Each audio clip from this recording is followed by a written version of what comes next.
How do you develop a healthy youth ministry? And more significantly, how do you become a healthy youth worker? Well, I would say, as I've learned from Doug Fields, that it starts by making 10 commitments in your first 2 years of youth ministry, either in general or at a specific church or ministry position. And today we're talking about commitment number 10. Make a commitment in your first 2 years in youth ministry that you will pursue contentment. And make sure you're not confused here. Contentment is not the same as complacent. Complacent is when you show uncritical satisfaction. That's when it is what it is, and you have no urgency or desire to make changes or improvements. This will cause someone else to cut short your youth ministry tenure. Contentment is satisfaction with what you are doing and where you are, but not uncritical.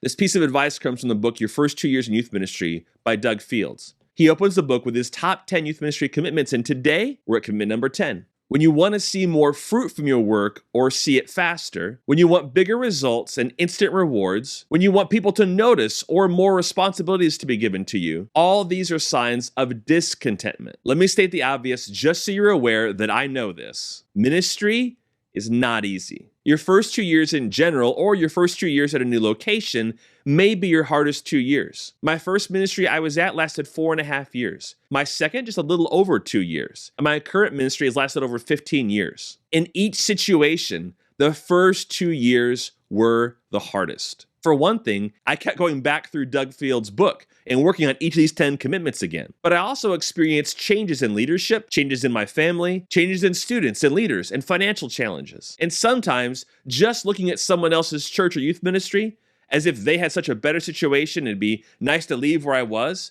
and what I was doing to be someplace like that, had me complacent and discontent. Did you notice the graphic for this video? It's someone watering grass, and that was very intentional. There's an old saying about envy that the grass is greener on the other side. But the better saying is that the grass isn't greener on the other side, the grass is greener where you water it. Let that sink in a minute. One day I went for a long hike. I stopped and did some journaling and listened to some worship music. Confessed to God that I was really dealing with a lot of discontentment. I realized that until I could be satisfied and happy with where I was and what I was doing, I wouldn't be satisfied or happy anywhere else or doing anything else. And I was being a poor steward of the gifts and talents and abilities and opportunities He had given me right where I was. I hiked back out of the park that day and committed to being content. It changed everything with how I approached youth ministry from that day forward. I wish people weren't so shocked when they hear that I've been at my church for over 15 years and in youth ministry for over 20. It's because I know this isn't typical when they hear about youth pastors. It's typical for teachers, coaches, and others who work with students.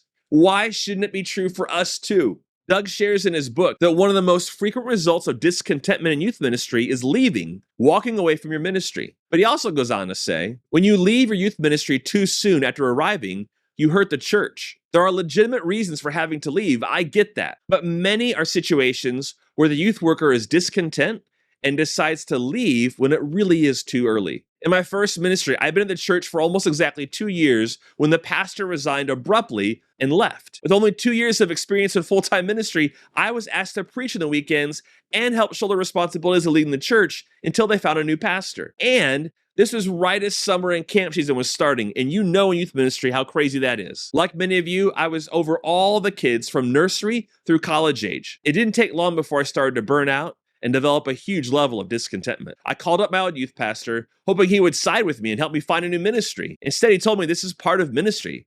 It would be best for me to mature, stay where I was at, but just pursue a healthier ministry. So I did. I was also honest with our elders about how exhausting all this was. They went out and found some people to fill the preaching so I could focus on youth ministry. They also helped even more with the day-to-day tasks and got others involved to help shoulder the load. The result? I helped transition the church to its new pastor and saw the results of contentment and persistence while developing a healthy youth ministry. Doug ends this section of his book on contentment by writing, if you want to survive, pursue being content with where God has you and the gifts you've been given.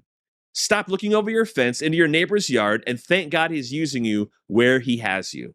You've heard the old adage, the grass is greener on the other side. The truth is, the grass is greener where it's watered. So start watering your own grass. That's a weird way to end this, but that's our 10th commitment. If you pursue all 10 of these commitments, you'll be on your way to having a healthy youth ministry and, more importantly, being a healthy youth worker.